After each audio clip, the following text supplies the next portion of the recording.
And we're back. I'm Rip, he's Chaps. Today Hello. on the funniest movie ever, we're talking a Futile and Stupid Gesture. And no, that's not in reference to that spinach dip that Chaps brought to my dinner party last weekend. Old for laughs. You had a dinner party without me and are claiming I made a bad spinach dip now?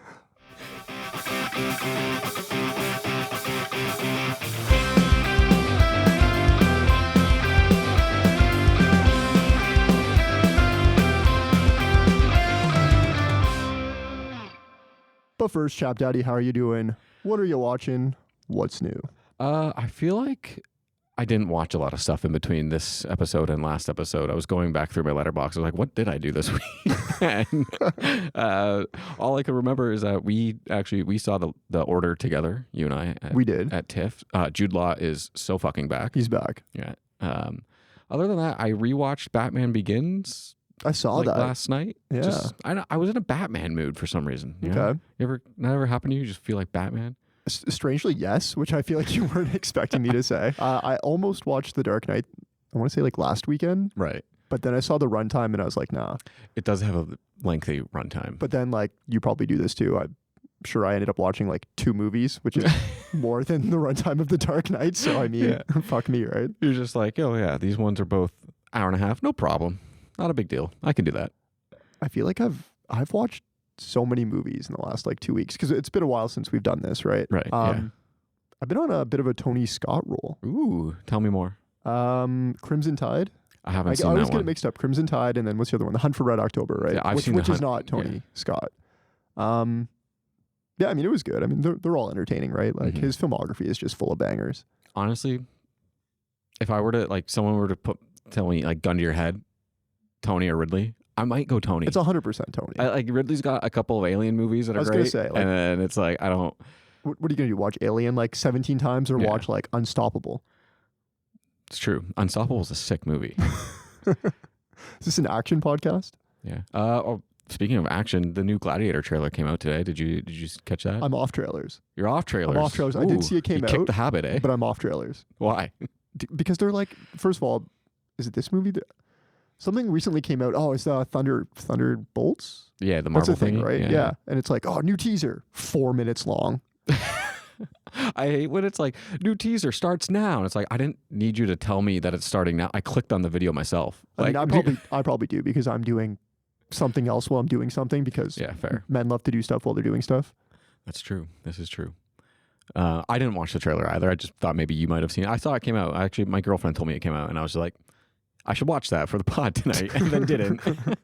I mean, regardless, I'm still excited for it. Yeah, me too. Me too. I wanted okay, since we both haven't seen it, do you want to take bets on what classic rock song they've redone in a new style for this one? Okay. Do you want me to go first? Yeah, you go first. Enter Sandman. Ooh. Yeah. I like that. But of course, it's like slowed down. Okay, Because cool. they're always slowed down, right? Yeah. What if they okay? Sleep with one eye open. I can see it. And then it like cuts to like sand being thrown in the pit. Oh, I didn't even think of that. So okay, what about this out of left field? Like Refused New Noise, like a rendition on. Remember the song from Friday Night Lights? Oh, okay, yeah. Where it goes, oh, wah. No, that's not that song. That's No, but that's a good one too. We should though. do that one too. That would be a good one. The wah And song. then like a fucking lion comes out or something. exactly. Yeah, there it That'd is. be sick. Okay, so we're gonna go home and and find out what the Should we song just stop was. now and go watch Gladiator? I kind of want to a little bit. I saw Shane Gillis this past That's weekend. right. So that was a lot of fun, actually. Honestly, that kind of ties into everything today as well. It's a very long red yarn, but you can make Hey, that man, connection. you can do it. He was supposed to be on SNL. Yep. Got canceled, kind of. I guess. Yeah. I don't But, know what for. yeah. I never looked into it. SNL's not the Lampoon, but there's like, again, a very loose connection there. Close enough. I mean, if you've seen this movie, it seems like there was bad blood. Thank you for asking me what I was up to this weekend. I was going to. So what were you up to this past? I don't know how long it's been since we did this.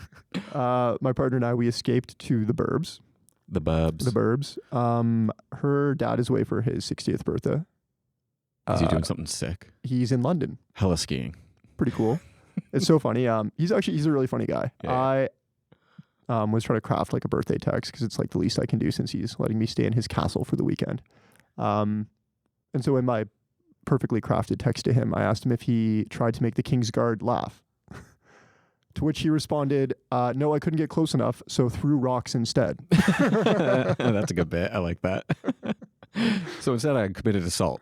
Well, there, though, you'll like this because we pickleball quite a bit, you and I. Yeah. I went to the club that they pickleball at. Oh, interesting. Wait, And, there's clubs for these things? There is clubs, yes. Okay. It's funny. So like a couple of my partner's friends still live out in the burbs, and they joined us. And there was like, I want to say like a middle-aged woman there who saw us play. And she basically called out me and my partner's friend's boyfriend and was like, you two, like, let's go. And she fucking destroyed us. And that's not even the worst part. She criticized the shit out of my serve. You have a good serve. Like you're known for your serve around these parts. It's illegal, is what she told me. In what world? So like apparently I like to come in, I guess, like from the side. You have to have a full underswing for it to be a serve. Oh. Yeah. Like, so because your paddle's coming in through the side? Yeah, exactly. Interesting. So I'm probably just not going to pickle ever again. Yeah, I don't think we can. All those matches we beat our girlfriends in are now technically losses because of your serve. I'm not going to lie. I'm heartbroken over it. That was like my thing. Yeah. Well, you're going to have to find a new thing. I also watched Civil War. I don't know if I told you this. Ooh, fun. I like that movie a lot. So my thoughts. Mm-hmm. I really liked it. I was surprised to see so many like negative reviews of it. Are there a lot of negative reviews? I didn't. Yeah. So like, I mean, I'm sure you can guess like what they're about. Like it's essentially people are pissed that it's not a civil war and that it's basically like a journo piece, right? Right. Yeah. Most of them I did like read were basically like parroting talking points about how it didn't bother explaining how we got here or like, you know, diving into the battle between good and evil and, you know, yada yada. Instead it was just, I don't know. The movie going public is so dumb these days. They're so dumb. Like honestly, I was impressed by like how I was able to keep my heart beating out of my chest, man. Like there's just a few like high stress encounters, but that was enough to get me going. No, the whole movie is like very anxiety inducing. Right. Like and the way it's shot is like it feels like Saving Private Ryan. Like you're like you're behind the captain running up, but it's actually a journalist instead of the army guy, right? Like it's really, really well done. Right. I mean, great casting, great imagery. Also, like Jesse Plemons. Oh, those red sunglasses. He's got what 4 to 7 minutes of screen time, and it is the most like crushes heart pounding, edge of your seat shit. You're not sure what's gonna happen at all. You have no idea. Oh man, I love that part. I need to rewatch this movie. Yeah, I was fully into it. I was also really happy I didn't rent it. And it's on Amazon Prime streaming now because I really wanted to watch Fall Guy last weekend. And I'm pretty sure I rented it the day that it came out on Prime. So that's me. Just your luck. That's me. That's my luck. Nice. One thing about Civil War though that I will critique it for. Okay. The poster. The poster prominently features like snipers up in the Statue of Liberty. I know what you're doing. And that doesn't appear in the movie at all, ever. I said this to you. And Did you say this to me? Yes. You might took have said this to me. This was my take, and you're taking my take, and you're putting it on our podcast. Okay, you know what? Rip, it's your take. Sorry for repeating your take, but... It's true. What's yours is mine, right? No. Hey, when you signed the contract to be on the pod... You gave away all intellectual property. That's it. Okay. I've had enough. I'm jumping into the George format. Do you have a problem with that? No qualms with that. Okay, fine.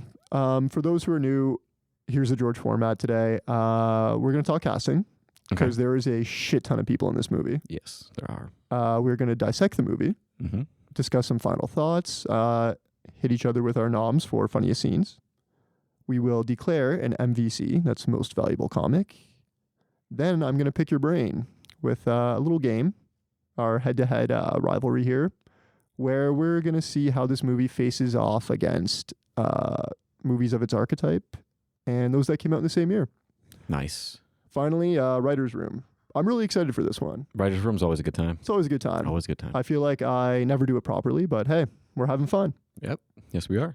Okay, so I mean, want to take a quick break, and when we come back, we'll dive into casting? Yeah, sounds good. All right. If we're running our own magazine, we can do anything we want. We can publish knock-knock jokes. Knock-knock. Who's that? Me. Me who? Me not doing the magazine. That can go in issue 1. It's a total failure. We're selling less than half our print run. You're not gonna hurt him, right? No. What are you doing? Don't worry, I don't think there's any bullets in there. Catches!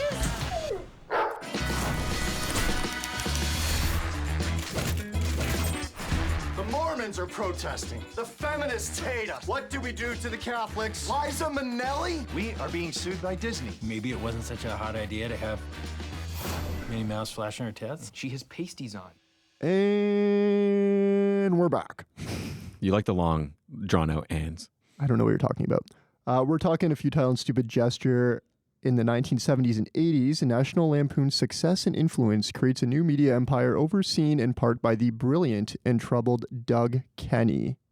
The name of Futile and Stupid Gesture, of course, is a nod to Animal House. I don't know if you knew that. I did. They literally say it in the movie that it's a line from Animal House, so even if you missed that. Well, kind of upset that I had to look that up because it was right there in front of me. Let's talk casting. Will Forte as Doug Kenny. Let's start at the top. So Will Forte... he was on SNL from 2002 to 2010. He leaves SNL and he does the MacGruber movie. Yeah. Have you That's seen what I know. That's where I know him best is the MacGruber movie. Actually? I don't remember it a lot. Like, it's been a while since I've seen MacGruber. Yeah, I can't remember. Will Forte, like, I know he's in things. I just don't really see his stuff a lot. So I'm going to hit you with this right now. He has a dozen cameos in movies and TV shows post his SNL run. Right. He's in How I Met Your Mother. He's Phil, and That's My Boy. Okay, yeah. He does some voice work for the Cleveland Show, American Dad, Right. The Awesomes. I don't know if you ever watched that. I think that's Seth Meyers' show. So I guess you could say, like, outside of MacGruber, this is kind of his like next notable lead. Back to the MacGruber movie though. Sorry, you said you've seen this. Yeah, it's been so long since I saw it though. I feel like I have seen it because there's one scene that sticks out to me, and I'm wondering if you remember this. He's trying to create a diversion, I think, for his team to, I want to say, like, storm a building. Yeah, tracks so far. And his diversion is he gets naked and shoves a piece of celery up his ass. I do remember this. It's coming back to me now. I think you just see him through like a sniper scope. Yeah. That's a good movie. We should add it to the list. We should actually, because I've been on a bit of an SNL kick lately. I'm really enjoying the Lonely Island podcast. Okay. Yeah, I mean, low key, like, I don't know why he doesn't lead more movies. I'm a huge Will Forte fan. I feel like he's a one-trick pony. You think so? He's like a Tim Robbins.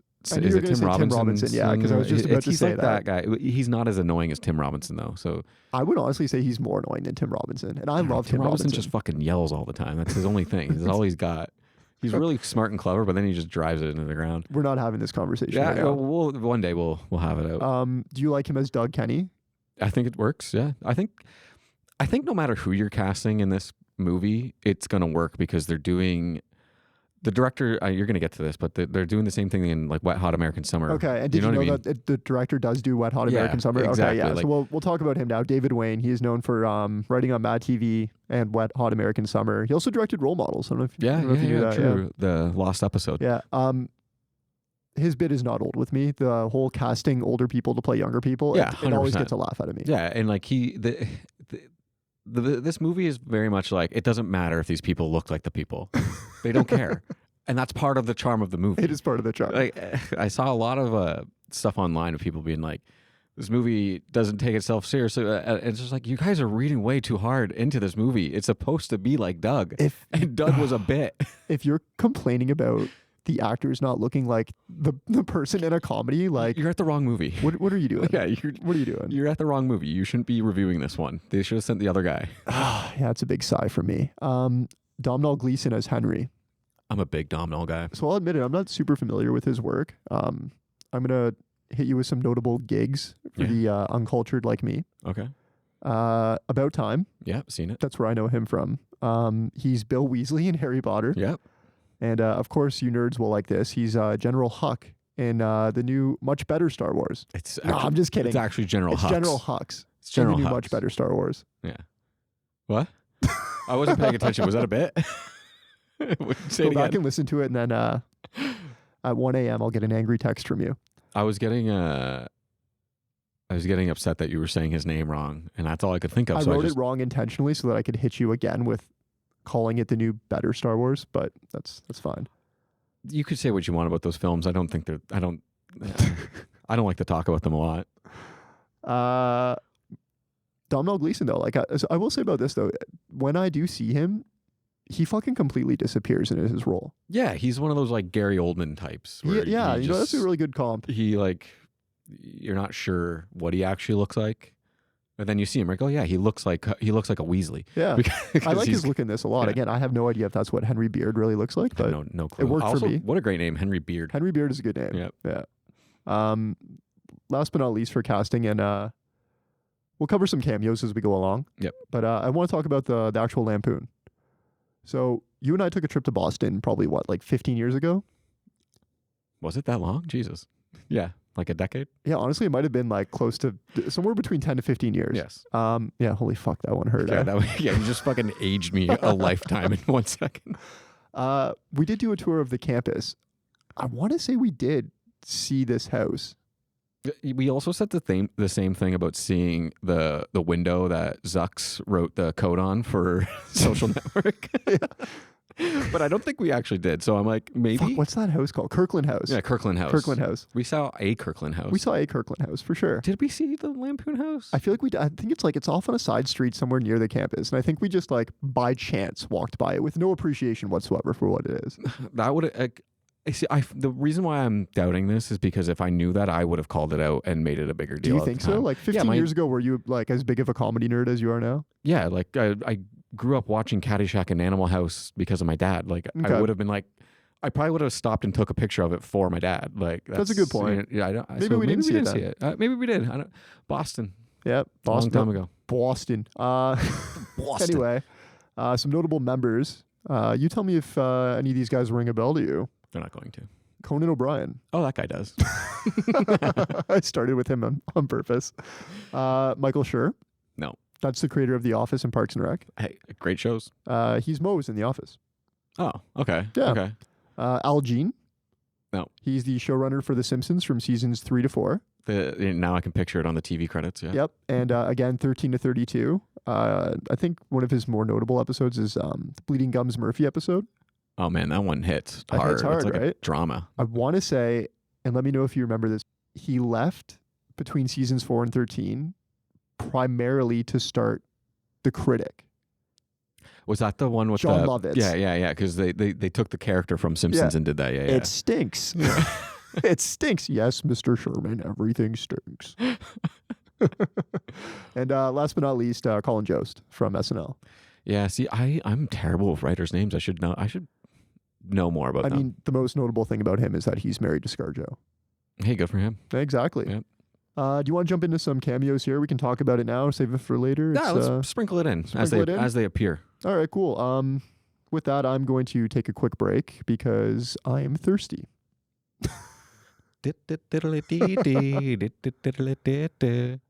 And we're back. I actually didn't take a drink, but you I didn't. just, but So I you really, should, you should probably do that now. but I really wanted you to keep that in there, so I didn't want to leave a long enough break for you to cut it out. Yeah, that's the concession theme song. Let's just talk general thoughts. So, this movie is a little different than what we've covered so far.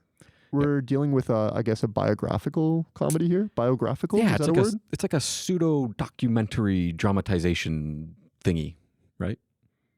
Yeah, I like that. Sure, let's go with that. Okay. Yeah, it's a bio. Let me hit you with my general thoughts here, and of course, feel free to lampoon me Aha. here if you feel differently. Gotcha. The first half of this movie is a banger, right? Like that's primarily why we're doing this episode. The laughs per second are off the charts. So many morbid, like outrageous bits. Second half takes a turn. Yes. We do get the whole tortured genius trope. And if you don't know who Martin Mull is, aka not Doug Kenny, then it really fucking hits you. So that's something we should talk about right away. When I watched this movie when it came out. What did it come out, like 2020, something like that? 2018. 2018. I watched this movie when it came out, and I remember being like, oh, like I don't know anything about this guy. This is going to be great. And then the ending happens, and I was like, whoa. Yeah. What? Which is so strange because like I fully did like you when I first saw this movie. I thought that was Doug Kenny. Oh, so did I. But then upon realizing it's not Doug Kenny, I'm like, I've definitely seen this fucking guy somewhere. What's he in? I don't. I don't know. I didn't Yeah. look it up. No, they do like because they start off the movie saying that like you probably don't know who I am. Yeah. And I did right. it. He's right. He's completely right. Like I've seen the movies. I've heard of the National Lampoon. Like I've known about it. I never knew his name was Doug Kenny. I never knew he died at 33. I had no idea any of this stuff happened and all that stuff. And then when I saw this movie and they started that way, and then you get to the end, it kind of all makes sense. Yeah. Because Doug Kenny was a very out there individual and did anything for the bit. Like the movie sort of mirrors him in a way, right? I love that. And honestly, like, I mean, again, just general thoughts here. To me, this is how you should do, not even like biographical like movies, but more so, we're getting a lot of like corporate porn lately. Right. I'm okay with it as long as you're doing stuff I'm interested in. Like, give me an example of another one. Fucking Air, Okay, Unfrosted. Yeah. Blackberry is good. Yeah. I enjoyed it, but Air was still. good too. Yeah, like, again, like, I know what you're doing, right? But I did enjoy it. I'm not going to lie. Yeah. But yeah, like, make movies about like shit like this, right? Like, this is funny. Like, Yeah, it's I will ridiculous. watch this. It's like a very out there, not out there concept. It's just that guy's life was out there, so it's interesting to put it on film. Yeah, right? Like, I don't know. Honestly, like, at this point, I'm surprised we don't have a movie about like Playboy and Hugh Hefner. You know what I mean? Yeah, that would probably be a really big comedy. Like, I feel like that'd be hilarious and also boobs. Yeah, just like this movie. That's true, yeah. Okay, let's jump in. Let's start. Let's kick it off with 1964. We're at Harvard, freshman meet and greet. Yes. So this is where Doug Kenny of Chagrin Falls meets Henry Beard. Yeah. Tone is immediately set with looking at their name tags. Yeah. He just draws a dick on his. Doug Kenny has chosen to not write his name at all, but instead draw a dick. Hey, that's comedy. Henry opts for something a little more highbrow, I guess, claiming to be Jesus Christ. No, not that one. Which is like a really great line. Like, that's so funny. Jesus Christ. No, not that one. Like, I love that. it works on so many levels. So good. Question for you. Yes. Unpopular sentiment now among, like, I guess anything, podcasts, like TV shows. When you get a duo, I don't know if your partner does this, but my partner does this a lot. She forces me to pick, which one are you? Okay. So in this case, are you more of a Doug Kenny or a Henry Beard? Like, are you talking about between you and I? Is that, or is that just like in general? Who do you think you are? And then I'll tell you if you're wrong. I kind of like, I don't know. I feel like I have a bit of both, but like probably more Henry Beard. You're a Henry, yeah. 100% you're a Henry. Yeah. Yeah. I don't think that I would bite glass for a bit, but I would refer to myself as more of a Doug, I think. Yeah, like Doug is the guy who literally will do anything for the bit. Yeah. He has absolutely no regulator. It's just, there's nothing keeping him buttoned down, and he will say anything or whatever just to get a laugh. Like, it's, yeah. I love it. I love his commitment to the bit. So you know what? While we're here, why don't we just cover Harvard as a whole? So 1964 to 1968. I'll run through some basic plot points. You stop me if something catches your eye. So while we're at Harvard, Doug meets his wife, Alex. We learn that Doug and Henry are basically funding these shindigs at the Lampoon with their parodies. And actually, the purpose of this specific party is to celebrate their accomplishment. Do you remember what this accomplishment is? Yeah, they wrote that book, Board of the Rings. Board of the Rings. Yeah, which is great. Which I honestly, it feels like the genesis of so many other bits of and shit that I've seen before, like Clerks. Like, that movie's so fucking boring. It's just three guys walking for 3 movies. You know what I mean? Like, that's where all that stuff goes. Right? It's sure to leave you wanting more.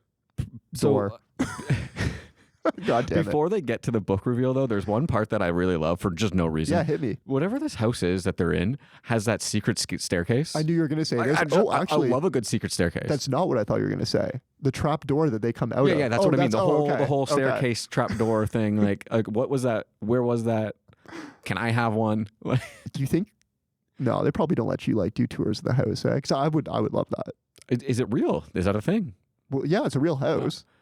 But so much of the stuff is like, you never know if it happened or not. Maybe they made it up. See, actually, I'm going to toot my own horn here because I fact-checked a lot of stuff because this movie's fucking outrageous. And I had to know what was real and what's not real. Did you freeze frame on the part where they explicitly showed it on screen? I did find a post on Reddit that covered a lot of that. And we will actually get to that at the end because that's fun, right? Yeah, we'll talk about it. Yeah, the house. You listen to Conan's pod, right?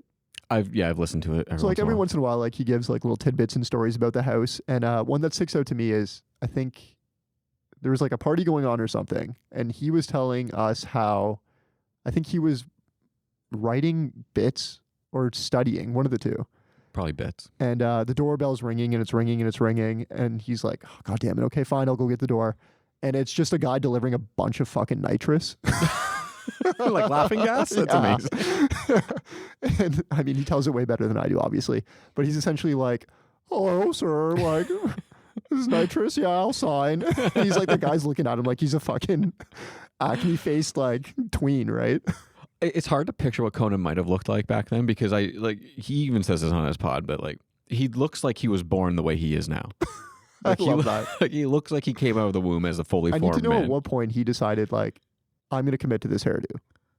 Yeah, that's like, I wonder, are there pictures where it was different or was it always, was Something the to coif look the up. coif forever? Coif. I do love a good coif. Yeah. Okay, so the next day, over a phone call with his parents, Doug decides he doesn't want to give up the Lampoon, and we transition to a montage-esque of scenes where Doug convinces Henry to start the Lampoon. I can see you're already trying to interrupt me because you're probably going to want to bring up the scene that I'm about to. Which scene is it? Tell me. It's one of my favorite in the movie. Is it are you getting to where he's pitching to publishers? No, it's before that. Okay. Then hit me with it. Okay, and I did fact check this because it's just like too specific of a bit to not be real. Doug and Henry are going back and forth while watching baseball. Right. They've fielded a little league baseball team. He is so good. So good. To play against, I guess, intramural college baseball teams. I love it. And like the kids are also like sick. You fully get the impression that the kids are crushing them, right? Yeah, because the guy's just absolutely. like, oh, come on. Like, are you guys guys not seriously going to gonna play? have? Shut up, nerd. Yeah, right. So good. So was that real? Did they do that? They did actually That's do that. amazing. That's the right? kind of stuff that I love. Like we talk about doing that with our rec league soccer team all the time. Like just getting a bunch of sick kids. Just not sick kids, but I mean sick kids can come too if they They want. could too. I mean, if it was their like last, nope. Nope. We're gonna move to New York here. Hold on, before you do though, there's one part that this is what I was gonna say, Okay, not okay. that scene, but when he's telling his parents that he doesn't want to, I think he has to fill out his applications. Oh, yeah, And yeah. his mom's mad. She's like, you haven't done your applications. He's just like, I just need to find a pen, mom. Like, it's just a funny little one-liner, just like so It's good. so good. The way he just like abuses his friendship with Henry. He's just fully like, okay, like Henry wants to talk about his backhand. Like, here you go. And like Yeah. Henry takes the phone call. Yeah, exactly. He's a good friend. He is a really good friend. We all need a Henry in our life. Yeah, for sure. Yeah, so we're in business. They're doing pitches in New York. Mm-hmm. Do you remember all the pitches? There's a couple that stand out. There's Hit me with what stands out. the one, I forget who he's pitching to, but he says something about kids need something to read while they're getting tear gassed, which is like really That's a good one. I really appreciated the sandwich one where I guess they've been rejected over and over again, and basically they're being told, we don't want to waste your time. Yeah. So he's Classic like, line. well, you know what? Let me hit you with something new. Sandwiches. Yeah. Which I would read the shit out of that. Which and like is I've heard this joke before, but I wonder, is it like a Doug Kenny original? He's like, club sandwiches, are they too exclusive? Like, did he write that and I went into Lampoon and I just don't know the history of it? Because I've heard that before somewhere else. I'm not sure. Well, obviously there's merit to it. Yeah, it's great. I do love a good club sandwich. There's one part during this whole segment of pitching to the publishers. There's two parts that I really love.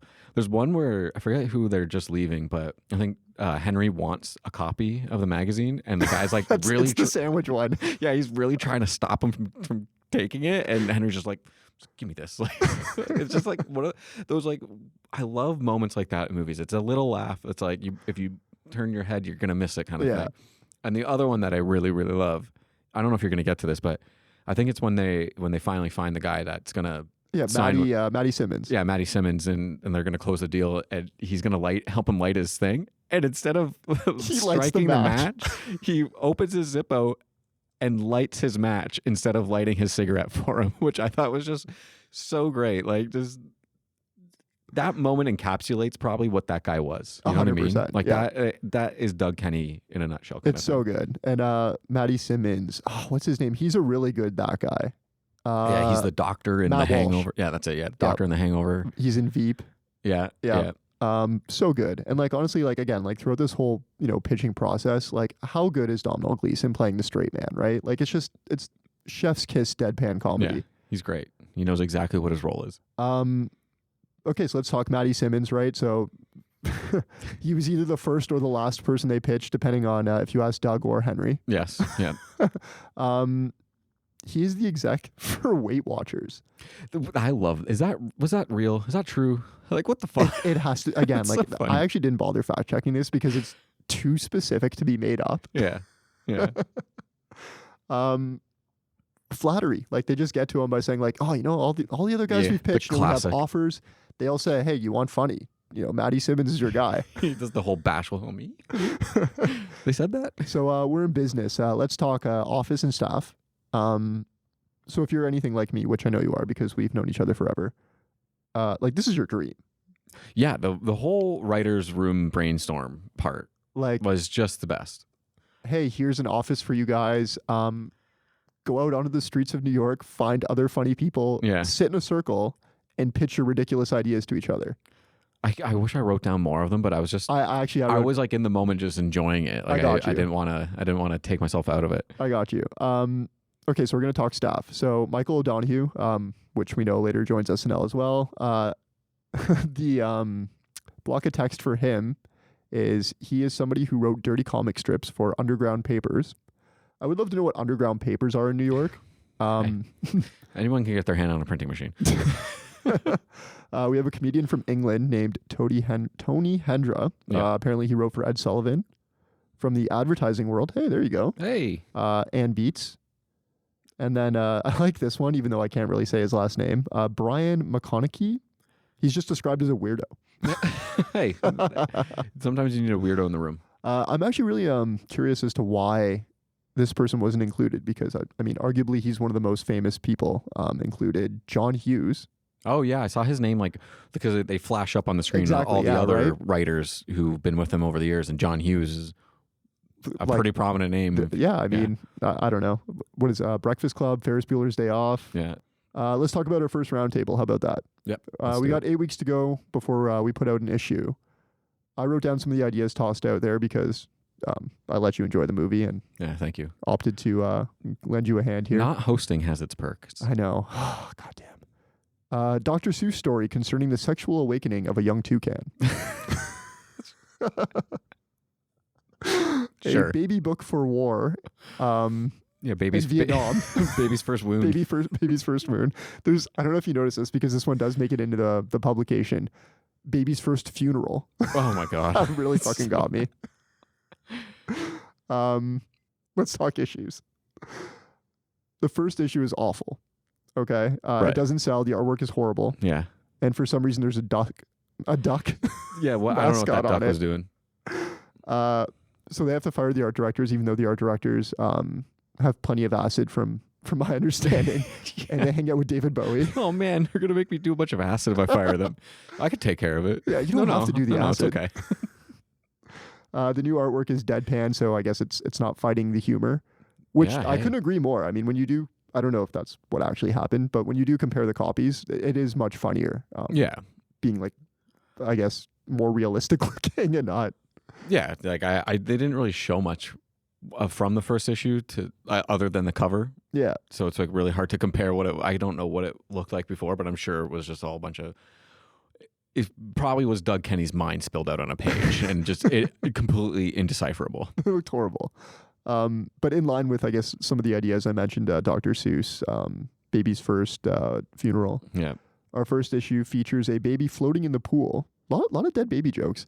A baby floating in the pool while his or her mother drinks wine and gossips over the backyard fence. Titled Negligent Mothers. Yeah. I love that. They just ripped off a bunch of magazine covers and just like, that's such a great idea. Was this the first time you found yourself being like, we should start a magazine. We should start a comedy Like magazine. 100%. Because I thought that to myself like about 17 times throughout the movie. Oh, like if only you saw my notes, but also like I'm glad you haven't because you had I'd steal them. no, not even still stop being friends with me. There's some dark and morbid shit in there. So we're introduced to the first publication. We also get our introduction to several lawsuits, Yes. including Disney for $8 million for having Minnie Mouse flash her tits. Yep. These are all true, by the way. I looked them up. This is one of my favorite segments of the whole movie. This is a good montage. Yeah, Maddie Simmons busting open that door every time. Disney for $8 million. Last but not least, both the Mormons and the Catholics are suing us. Yes. There's another part in here that is also really good. I don't know if you're probably going to touch on it, but it's in with the lawsuits. He's like, oh wait, hold on, this one's fan mail from the American Nazi Party. Yeah, he does mention that. Shit, I should have looked up what that was, but also, I mean, they did so much like ridiculous shit. Like eventually we get to my favorite cover, and I'm sure you don't like this one since you love your dog very much. If you don't buy this copy, we'll shoot this dog. Hey man, that's marketing. Just fucking brilliant. How many times have you pitched like such offside, ridiculous concepts like this in your advertising world, only for people to be like, no, or worse, people to say that's really funny, still no? It's usually the latter. It's people will agree, yes, that's funny, but we can't do it. Just fucking do it. Like, take a chance.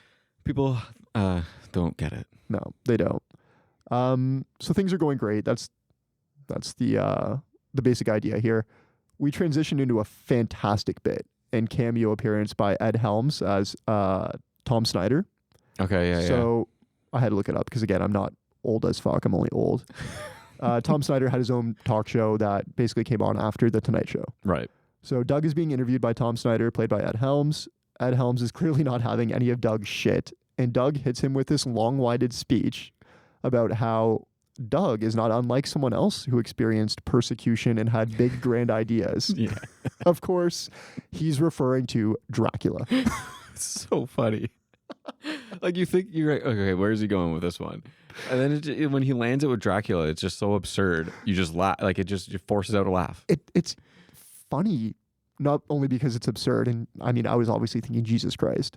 Yeah, that's where I thought. Everyone thought he was going there, but he's not wrong. Yeah, exactly. That's it's akin to the Dracula musical, and was it Forgetting Sarah Marshall? Yeah. It's like that's great. Yeah, at least more people are recognizing Dracula's plight.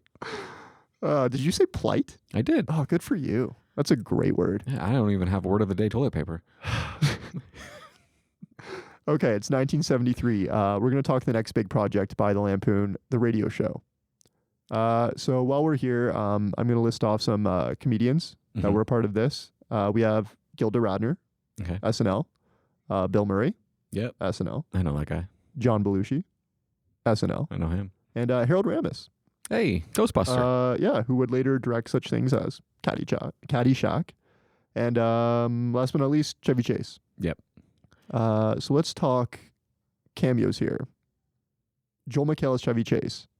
I find that hilarious. I find it like Community, right? Yeah, so Community. It's so funny. Apparently, I saw it somewhere when I was doing some research. He talked to Chevy a bunch of times about it. Oh, really? About doing the role, and like apparently Chevy was like super stoked about it. Really? Yeah. I'm surprised they didn't work. Like, I mean, a couple of these guys are still alive. Like, Yeah. you would think maybe they would work them in a cameo in itself, but I guess maybe that's too on the nose. Yeah, it's a bit too on the nose. It's also like these guys probably weren't the greatest back then, so like they probably don't want to relive. I cannot imagine Chevy Chase gives a fuck Yeah, about true, how he he's doesn't. perceived. He has a whole ass Coke briefcase in I this was gonna movie. say, and we'll get to that. I have Coke briefcase in my notes actually, but if anything, I feel like he'd be like, "You guys are doing me dirty. I did way more Coke." Yeah, he's like, yeah, that's not enough.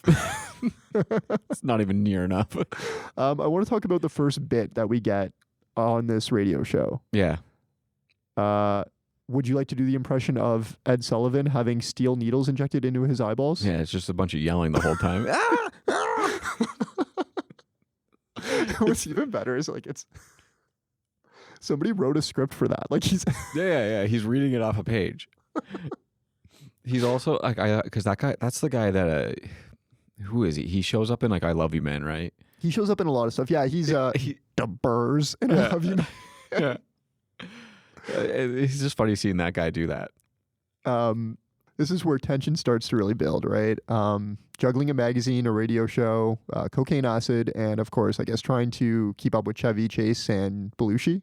Yeah. That would take a toll on any man. Yeah, for sure. So I can relate to this because I would also say fuck it and just bail. Yeah, he does just say fuck it and bail. He's gone. Actually, I didn't take notes on this, and I kind of wish I did. I think I was just kind of caught up in the moment. He writes a novel. Yeah, what is it? Space commies? Space commies. Space commies? But even Because like, of course, I love this because he's basically like bragging that, oh my God, I finally have time to write this novel. Yeah. As if like he's had the idea for space commies. He's thought about it. He's fleshed it out in his head. He just hasn't had the time to write it. No. He just hasn't had the volume of coke and time to write it. This movie, he came up with this idea in a fucking heartbeat. Like, he comes back and he makes Henry this is read my favorite. the entire thing. Yeah, he just sits there. He just like this actually happened. Like, it had to have happened. it had to have happened. Like, he made his friend read a novel. And it's even better because Henry's like, do you want me to read it now? And like any person would be like, no, I like, whenever you get the chance. And he looks at him and he's just like, would you? Yeah, he's like, would you? So good. Like, if you're anything like me, you'd see the sun set a couple times first. I like that. You know what I mean? Because it takes me about 4 or 5 days to read.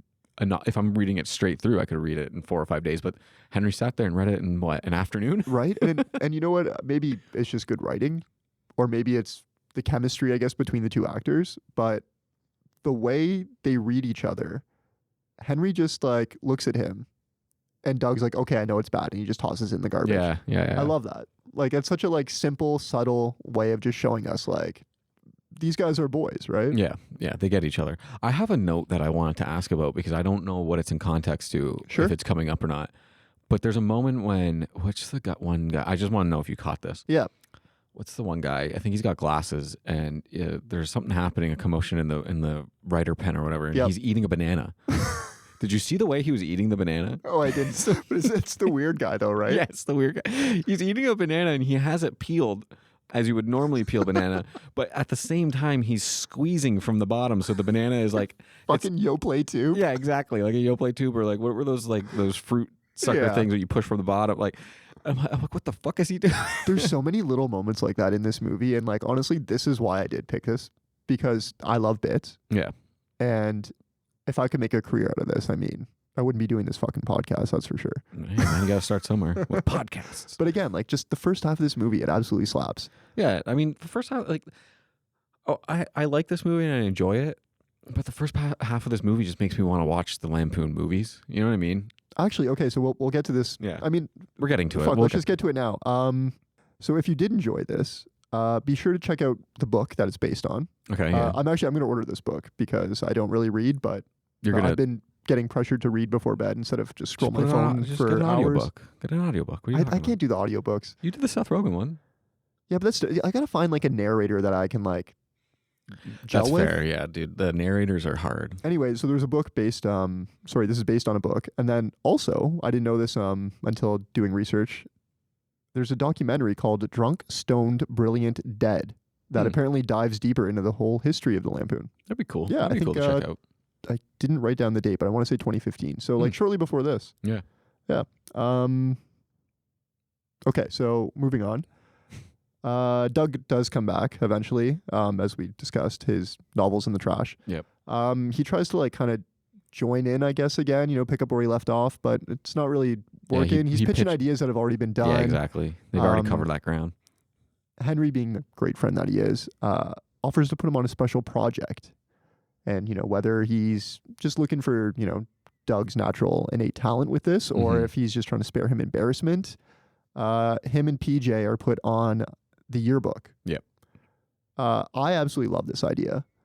Yeah, if I could track down the copy for this, like I would really enjoy it. I'd love to read through this. We talk so much shit about high school. We really do. I had a blast, but one of my favorite things is still like either make fun of the kids that I went to high school with. Yeah. Or just, reminisce about underage drinking, because let's be honest, it's way better than drinking of age. Yeah. I hate. Can't do it. So I do want to point out one thing, because this made me laugh. Doug describes high school as a Nazi social engineering experiment where kids are sorted into cliques. Yeah. And that kind of becomes like their label, right? Yeah. He's right. Yeah, I mean, they're going through the high schools. You got jocks, nerds, exactly. the bullies, Right? Great idea. We're going to push on 5 years later. But first, let's take a quick break. Sure. All right. Okay, we're back. It's time for Maddie to pay out Henry and Doug. So we're 5 years later. I guess in their contract, They had 5 years for Maddie to pay them out. Of course, Maddie can't because it's a huge fucking success. Yeah. What's the line? You're a victim of your own success. I love that. Don't write that on my tombstone because it's not true. I did gloss over one fact that I probably should have mentioned in the beginning, which was Henry's one condition upon doing the Lampoon instead of going to law school was I will do it until it's fun. Until it's not fun. Sorry, until it's not fun. Thank you. It's clearly not fun anymore. No, he hates it. He fucking hates it. Yeah, he's stressed. He's ready to like start a family, buy a house, move to the burbs, and be told that his pickleball serve is illegal. Yeah. I don't know if you caught this, but on his way out, he says, "Good luck, fuck you, goodbye." Yep. What a fucking line. That's an exit. What That's how you exit. I want to quit my job like that one day. I wish I was like witty enough to come up with something so simple like that just encapsulates all of my emotions in one line, you know? One time, when I was leaving a job, I rickrolled the entire place. I sent out a heartfelt email and was like, I made a goodbye video. That's pretty good. The video link just went to a rickroll. That's pretty good. If we're swapping goodbye stories, when I left my job and moved here to Toronto, it's like, I don't know if it's like this where you work, but basically you always have to send like a goodbye email, right, to everybody. It's just everyone does it. So somebody left like 2 weeks before me and I just copied their entire email and pasted it and sent that off. That's really good. I like that. That's really good. Did anyone catch on? Like, no, yeah, because I left their signature block in it too. I was like, even better. Like intentionally. But it'd be funny if no one even said anything. No one back. Oh, what a nice heartfelt goodbye. Like, we like to have fun. Okay, so things start to get a little grim. Yeah, things start to get dark. We're gonna lump all this in a post-Henry era, if you will. Yes. Okay. Before we dive into Animal House and Caddyshack, there is one specific bit I want to mention. I touched upon it earlier when I said I am a Doug Kenny. Doug's in the bar by himself. He's about to meet wife number 2, Catherine. And how does he impress her? He bites into a wine glass and asks Catherine, "Is there glass in my teeth?" Yeah. It's like, like, did he do this? Is this real? He did do this. I actually checked. This is real. I also just love the idea of them walking down the street later and he's just like having a fine conversation, not bleeding from the gums. Like, I mean, it's true. Like the cocaine would help with the pain, but like it's not going to help with the blood. No, or maybe it will. I don't do enough cocaine maybe to know that. He just rubbed it on his. He got on his gums there, and you're just right into the bloodstream. Oh, that's so good. So at this point, most of Doug's staff, his offside comedian friends, have left him for SNL. He's offered a job at SNL by Lorne Michaels when they meet. Mm-hmm. He turns it down. I'm not sure if this actually happened or not. I probably should have looked into this because it's funny. This is almost where the SNL movie picks up. Oh, cool. The new one, Saturday night. Yeah, I haven't seen that yet. Which is, it's just a race against the clock, right? It's the night of the premiere. Yeah. And I think we're given something like 4 or 5 hours. You know, we meet Lauren, we meet all the cast members, and numerous of them are in this movie, like Chevy Chase, Belushi, Gilda Radner. Did he use the same cast? Yeah, no, actually, I will say it's funny because while I find this cast did a really good job with the mannerisms, I found that the SNL movie did a really good job with the mannerisms, but also making them look like the people they were playing. Well, yeah, because the SNL movie is like it's a movie. Yeah, and they're also not like 45-year-olds playing 27-year-olds. This movie is a joke. Like it's supposed to be a joke. Oh, that's great. So of course, what is Doug Kenny's response to SNL? He's going to make a movie. Makes Animal House, right? He does make Animal House, but before we get to Animal House, do you remember what he first pitched? Oh, what was it? No, what you have it written down, right? Charles Manson in high school. And then they're like, no. So he says, okay, Charles Manson in college. And then his writing partner like really likes this idea. Like Doug's allowed. It's Harold Ramis, I believe. Yeah. Doug wants to move off of it pretty quickly, but he's like, no, well, why not, Charles? Yeah, why not? So they're greenlit for a budget under $2 million. Yeah, Maddie Simmons secures the budget. Okay, let's talk Animal House. I'm gonna hit you with some Animal House facts. and then we can just kind of free flow for a bit. Yeah. I mean, this is the part where I really want to watch Animal House. Yeah. So, I mean, I personally, I haven't seen it in like probably 15 years, probably right before we left for Boston. True. Yeah. So it was released in the summer of 78. It wasn't made for under $2 million. It was made for $3 million. However, it grossed $141 million. That's a massive take. Making it the highest grossing comedy of all time at that time. Is it still like, where is it? Did you check into still. the adjusted for inflation list? I did, but I didn't write the number down. I was quite impressed. Anyway, here's a fun fact. Go on. You made out with your sister. No, that's the wrong movie. During a promotional tour of the movie, the crew went to college campuses and they helped organize toga parties. That's actually hilarious. That's actually really cool. That's really great marketing. The University of Wisconsin-Madison tried for a crowd of 10,000 people and a place in the Guinness Book of World Records. Wow. Yeah. Well, good for them. Yeah. I mean, what else is there to do in Wisconsin, I guess? Climb water towers. So, yeah. That 70s show. Yeah, exactly. So good. Yeah, so let's talk Animal House. Bluto, what is that name? That's like your buddy's call sign, right? Like this. I know that this is pre-video game era, but like I got to imagine if he was playing COD, that's what his COD name would be. I mean, the whole like, and this is explained further in the movie, but basically they need a big name attached to it, right? Yeah. Who is Belushi at the time? Yeah. What a fucking character, though. Like, what a good time. Just like, hey, be this fat guy.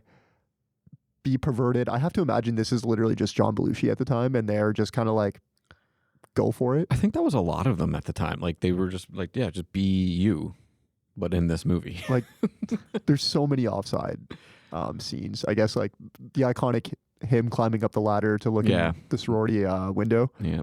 But I mean, not that you excuse it, but again, like it's a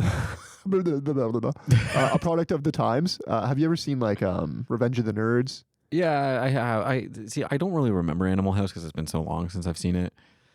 I have seen Revenge of the Nerds because that's the one where they have the big party, right? Yeah. Yeah. Futurama also does a really good parody episode, I guess, where Robot House. Yeah, Robot House. Our first instinct is to both do Robot it. House. So good.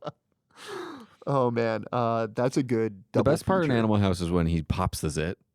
You know, yeah, because you've got all the mashed potatoes. I do. What worry, am I? And my issue, as much as I want to do movies like this, is that the humor is kind of lost on me. Because I remember watching Animal House and like, yeah, it's funny. You have an appreciation for it, but then I think it's the ending where they're marching in a parade, right?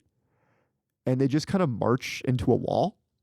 Well, yeah, no, that's actually Doug Kenny, the guy who's playing that guy. Yeah, because that's Doug Kenny. He explains it in this movie. Yeah, that his loophole to be on set is they pay him to be an actor because writers weren't allowed. Yeah, exactly. I love that. But yeah, then they marched the marching band into the alleyway. I forget what. Isn't there like tear gas and shit at the end of this movie? That's what I mean. It becomes. It's very abrupt. Yeah, it's one of those comedies. And comedies like throughout time have struggled to stick the landing. And that's what happened there. Like they're like, okay, well, we need to wrap up this movie somehow. And I can't even remember what the catalyst was for that. I mean, it was to keep them on campus, but none of it made any sense. No, when but you still, think back. It's still a blast, though. I mean, join us when we eventually do this. Maybe we'll make it a video pod, and we'll dress in togas. Yeah, you can figure that out. You can figure out the technical capabilities for that one, buddy. I won't be doing that. So Doug leaves the Lampoon. Yes. After Animal House. He's clearly successful because this movie is a fucking massive hit. This is where we start to really see Doug and Chevy's friendship blossom over cocaine. Friendship or drug dealer and user. Like, I'm not gonna lie, I could see the gears grinding there, and you just couldn't quite stick the landing. But you're not wrong. I don't know who would be the dealer though, and who would be. Well, obviously it's Chevy. He's got that fucking Coke briefcase. I'm glad you brought that up, because are we just going to gloss over the fact that Doug Kenny has a Eisenhower mug with cocaine in it? Oh yeah. He goes, oh, Dwight Eisenhower, I thought you would have brains. Nope, cocaine. It's something like $200,000 worth of cocaine in it. Yeah. So basically, I guess he leaves the Lampoon. Him and Chevy are going back and forth, pitching movie ideas they could do. I want to say there's like another weird sci-fi like commie movie pitched before they land on Caddyshack. I can't remember what they were pitching. Not good stuff. And Chevy's clearly like, this isn't good. Well, were they pitching or were they reading scripts? They were reading scripts. Yeah, you're right. Yeah. It wasn't like, I was like, did they write all these and they don't want to do any of them? Or they were just... I'm pretty sure they were flipping through scripts. Yeah. Okay, so let's talk Caddyshack real quick. Mm-hmm. So Caddyshack is directed by Harold Ramis. He actually worked at the golf course that inspired this movie. That's cool. I always love these kind of like little fun facts, right? He was a caddy at the Indian Hill Club in Winnetka. It's a fun name for a city. Winnetka, Illinois. And many of the characters in this movie are actually based on real people. The guy that they got to play Rodney Dangerfield in this movie Does such a good job. He's never in focus or close to the camera because he's jacked. Like, I don't know if you noticed that. Like, this guy, like, if you look at him, like, he is a very in shape individual, and we all know Rodney Dangerfield was not. Yeah. But his voice, like, he nails the cadence and Rodney's like, I would try, but I have no idea. You have to, because everybody has an impression. Just like how everyone has an impression of Lorne Michaels, everyone has an impression of Rodney Dangerfield. Yeah, I don't. Oh, all right. Oh, okay. What a terrific audience. Well, I thought we were golfing here. No, hey, all right. So during an interview with Sports Illustrated, Harold Ramis said that there was concern from the studio as someone in accounting leaked to the studio that everyone was taking their per diem in cash, which of course is unusual. Don't look at me with a blank stare. You know why they were taking it in cash. Unless they have a massive drug habit. The studio's like, wonder what this is for. Fucking squares. There's actually a scene in the movie where you can see Doug Kenny in the background look around before he chops up a line of cocaine and offers it to an actress next to him. Wait, in the actual Caddyshack? Yes. Oh my God. Yes. Before the camera cuts away, you can clearly see her snorting it. That's hilarious. Look it up after. It's hilarious. My gosh. Coincidentally, before I even picked this movie, I recently watched Caddyshack. It's one of those movies where I'd never seen it before. Yeah. Instead, because it's like always playing on cable. Yeah. I just caught scenes here and there. Again, what the fuck? Do you think the movie would have been better if they focused on the gopher, like the studio exec suggested? Did you die when Doug Kenny, I guess it was Joe Latrulio, walks in with the gopher, and Doug Kenny's like, it's not even a real gopher, it's mechanical. I'd watch a whole movie with Bill Murray trying to just deal with this one gopher at a golf course. I honestly thought this is going to be such a such a hot take that is going to get me iced out. I thought he was like the worst part of that movie. Who, Bill Murray? Yeah. I haven't seen Caddyshack in a while, but from what I do remember, there's not a lot of good in He it. just seems like wasted in it, you know? Because they're all trying to do something different. Yeah. Like they're all trying to make a different movie. Like none of them are in the same movie. They're all on cocaine. Yeah, they're all doing different things. Something so simple. Doug Kenny is like, I guess, drifting off in a drug-fueled daydream. Yeah. And they're like, Doug. And then Bill Murray's like, does it look like I'm jerking off? Or should I go higher or lower? Is it good enough? What does he say? Yeah, depending on his size, I can go higher or lower. Yes. That's it. Holy shit, that's good. Okay, we're going to talk post-Caddyshack. We're not going to dive too deep because holy shit. Yeah, holy shit, does this take a turn. It takes a turn. If you didn't know anything about Doug Kenny, this is where things start to get really dramatic and quite tragic. That said, I do want to talk about the funeral. Before that, though. Okay, yeah, hit me. Do you want to go? Are you doing anything in between? No, hit me with your thought. Well, just in general, post Caddyshack. So with their post Caddyshack, they go to Hawaii. Yes. Chevy and Doug, and they go 6 days without. 6 days without drugs. Without they're clean drugs for and they're 6 clean. days. He's never felt better. He says They've never felt better, so they decide what a wonderful time to do drugs again. And it amidst the drug like the cocaine spiral into the depths. Like there's some funny bits that they've tossed There in there. is. There's one. He's like he shoves a handful of nuts in his face. I'm so happy you oh, brought I'm this sorry, up." how rude of me. I never offered you any of my nuts, and he just chucks them at his face. You're also skipping over the visual gag that he's got a napkin or a towel on his face with his glasses over the towel. And some he good first stuff tries here. to eat the nuts through the towel. That's great. Oh, I'm sorry, how rude. Again, like I always bring this up, but these are the moments in scripts that I want to read because how do you so eloquently write Doug Kenny puts a towel on his face. Yeah. He proceeds to put his glasses over the towel and eat nuts before realizing how rude of me. Yeah. Let me share these nuts with Chevy Chase. So good. Did you have any more? I mean, we can also talk No. about the tennis balls being shipped in with cocaine, Yeah, I mean, which again also seems too specific. We're just to gonna not do be one, real. right? I mean, we like it's funny when you see it, but it all does have a tragic end. It's horrible, Yeah, but it's also terrible. like they capture such a like emotional moment so beautifully. Though Mhm. there's the scene where his Converse and his glasses are just sitting on the cliff, yeah, and it's like I don't think it's silent. I think there's just like a hint of score playing, right. and it's like, oh shit, like this is actually not really a comedy. This is fucking dark. Yeah, this is a dark story. This is the story of a person who was misunderstood, right? And sadly, he couldn't overcome his own demons and stuff like that. And you know, like people criticize this movie, I guess, for I don't know, not really being a comedy or for maybe being a little too loose with the truth or maybe just not being good in general if you don't like Will Forte. Yeah. But speaking of Stick the Landings, like I thought they did a really good job transitioning from such a tragic moment to like such a light note, especially at a funeral, right? Yeah, it mirrors the opening. It's the food fight. The food fight. It's great. The thing. It's the thing that's been the through line throughout the entire movie. We've seen it in Animal House. These are things we all know, and like that's the moment. Like that is the title of the movie, like the futile and stupid gesture. Right. You have to think like, I mean, I would assume most of these comedians truly were at the funeral. Mhm. How could they not be? Somebody must have thought like I should throw a piece of food. Did we know? Did this happen? I Did looked it anyone- up because I really wanted to know. Yeah. Because again, it's one of those things that like just seems too perfect to like not be true. Mhm. There was no food fight. Ah, that's a Sadly. shame. But like, I think it works for the movie. It does, You know it what I mean? absolutely Like does. it really works for the movie. It gives Henry his quote unquote closure. Yeah.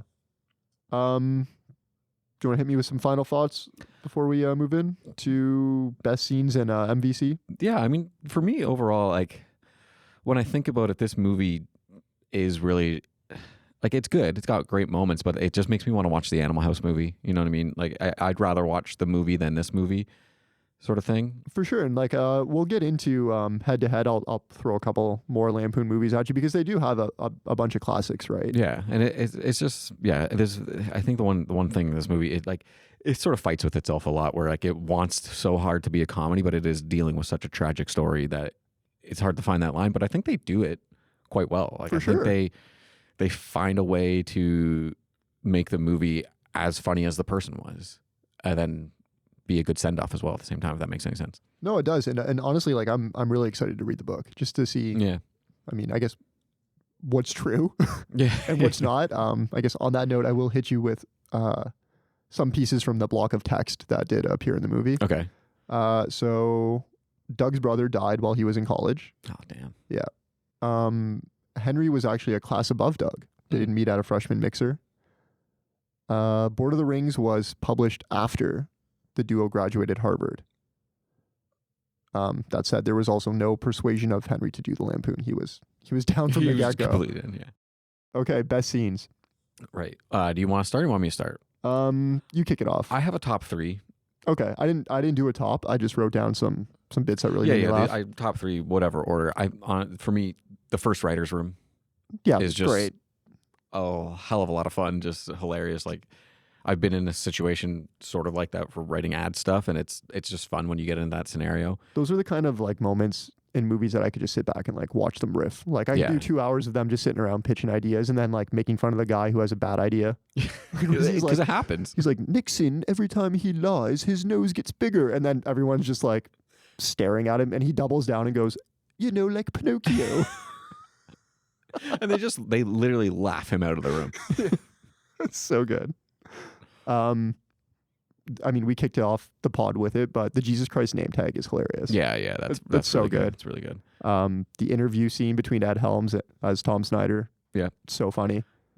I really like the whole sequence of the public, who they're getting sued by. Yeah. And then the Nazi party. That part is just so good. That's my next part. I love that.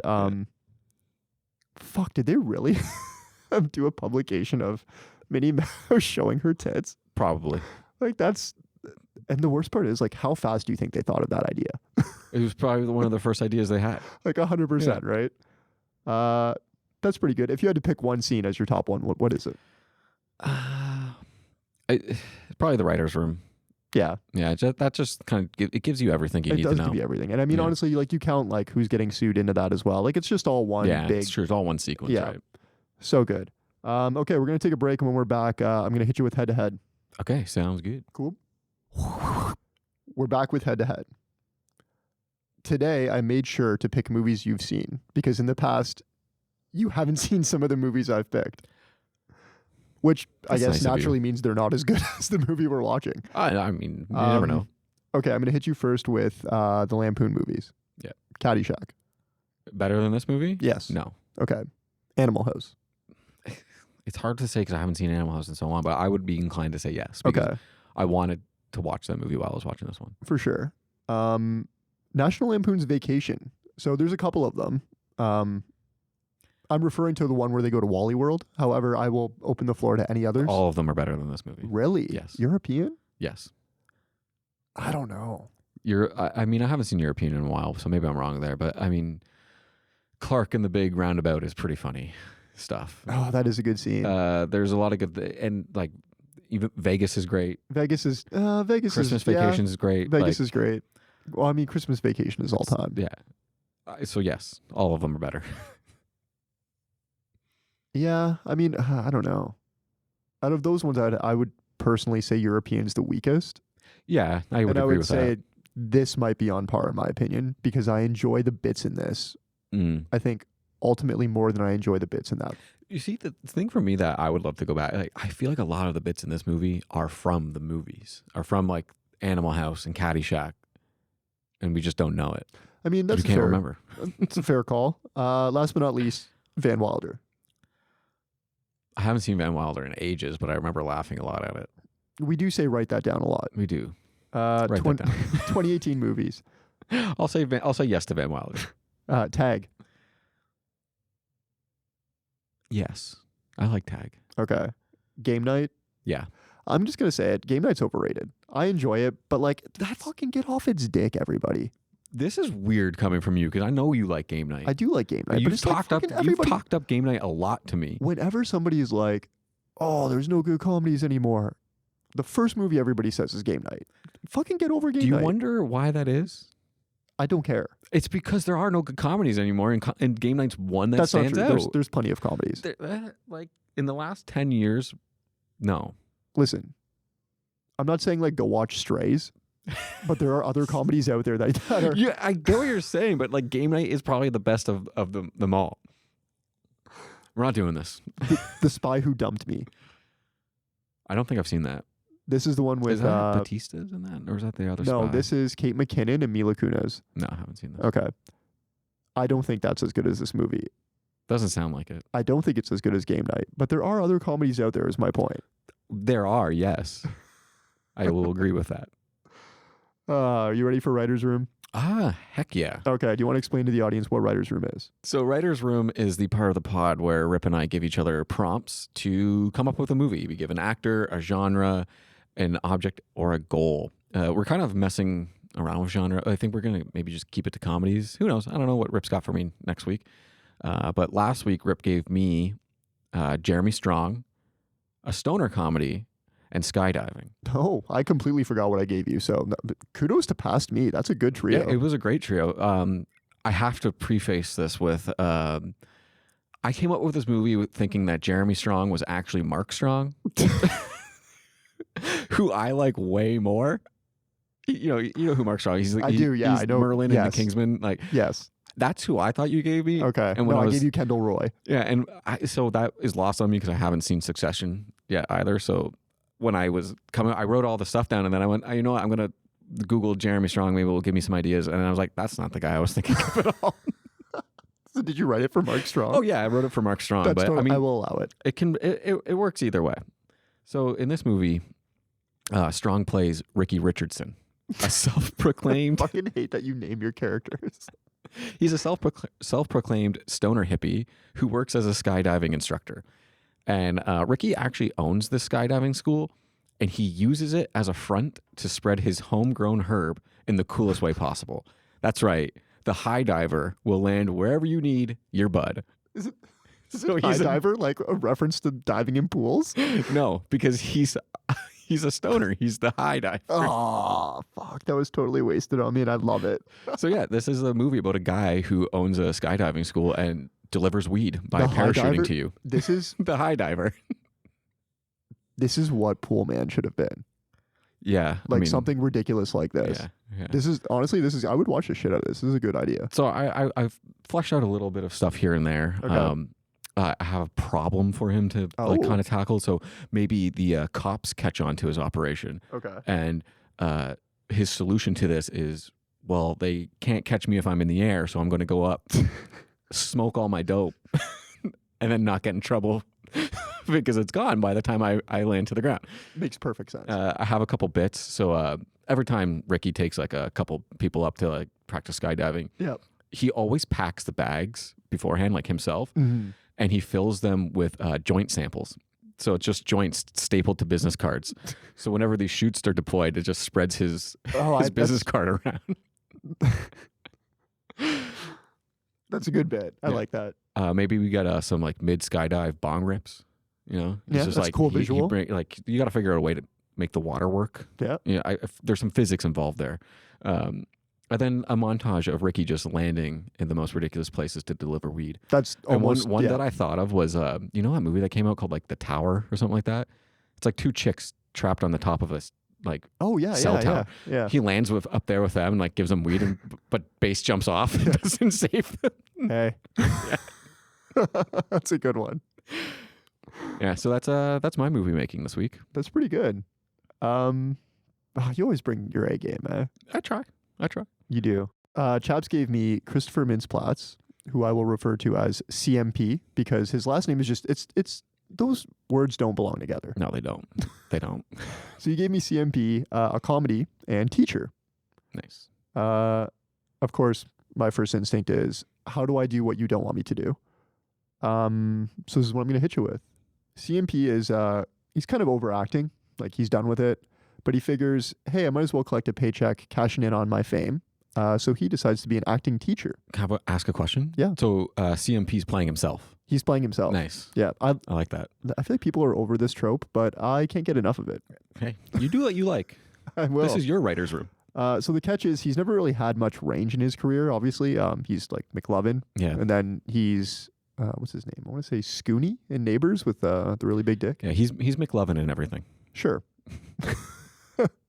So basically, he's never really had much range. So he can only teach kids who kind of look like him and how to play that archetype. He's an acting coach? Yes. I like that.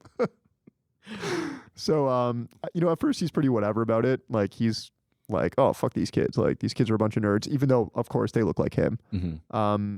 So what he's basically done is he has pitted his students against each other since they all look the same and they're all seeking the same roles. However, I guess this would be our climax. He realizes that instead of having them compete against each other, and this kind of sparks his love to go back to acting, he decides that he's going to write, direct, and star in a movie where all of his students play young clone nerd versions of him. And together, they're going to save the world. That's pretty funny. I like that. I have one bit, and I think you'll appreciate this. So at some point, we're going to get like a nice drone shot of CMP in front of like 40 other CMPs that look like him. But then really quickly before the camera pans away, we see Michael Cera in the middle of the sea of McLovins. Yeah. And he's just like looking all confused, like, how did I get here? What? He's like, when are we going to have lunch? That's fun. Do you got anything that's- else for that one? No, that's all I got. When you were talking about it, it made me think of like, how would CMP teach these kids? And I don't know, maybe he does some like method acting with them. So he gets them all. They go to a high school and they spend 5 hours each in a locker to like. That's pretty good. To prepare, they all just watch movies of him. So I guess Superbad like 17 times. Yeah. I paid $8,000 for this 6-hour class once a week, and we just watch Superbad on repeat. That sounds like a great class to me. But it's only just a mashup of his scenes. So it's Yeah, like he's yeah, gone yeah, through and yeah, cut yeah. out all the other. Basically, it's just him saying, "Gangstas, what's up? Fuck you." You see, what you want to do here is you have to encapsulate the fuck you. You have to truly believe that Seth doesn't have the technical skill to cut your face off. Yeah. So freeze frame here as my shirt is up. Oreos. You got to start eating more Oreos. You get that kind of doughy midsection. Okay, you all brought your Woody Allen vests, right? No, it was not included in tuition. Okay, that's enough. Although I could just do a straight episode of quoting Superbad. Yeah. Next time I have Jake Johnson for you. Ooh, I like Jake Johnson. We're gonna do a sci-fi comedy because I kind of inspired myself. That's funny. It's really you say that. And the object is steak. Sorry, what? Steak. Like Steak? a nice fat steak. Cool. So I didn't copy you, but I gave you Jude Law, a sci-fi comedy. Did you really write down sci-fi I comedy? swear to you, I had That's so sci-fi comedy funny. written down. And a taxidermy owl. Question. Go. Is it a live owl at first, or it's just up to me? Hey man, it's your movie. Okay. Yeah, it's your movie. Okay. I can work with that. Yeah. Great. I had fun today. I had a great time. It's always a good time seeing you. Yeah, same to you. Do you want to know what movie I picked for next week? No? Oh, I'm going to tell you. I want to do Ace Ventura, Pet Detective. Oh. Yeah, let's do a 90s movie. Number one? Number one. Okay. Yeah, and it's on Netflix. I checked. There's going to be no rentals for you. That's great. Yeah. You won't have to transfer me any money again. No, still haven't done that. Not going to. I'm going to send you a notification reminder. Yeah, I'm looking forward to it. I haven't seen Ace Ventura movies in a while. Yeah, it's been a bit of time for me as well, so I'm excited to revisit them. Alrighty then. Okay. That's not the right movie. That is the right movie. Oh, nice. Okay, Yeah, well, but stop. we'll end it on that. You can have the last word. Smoking. That's the wrong movie. God damn it.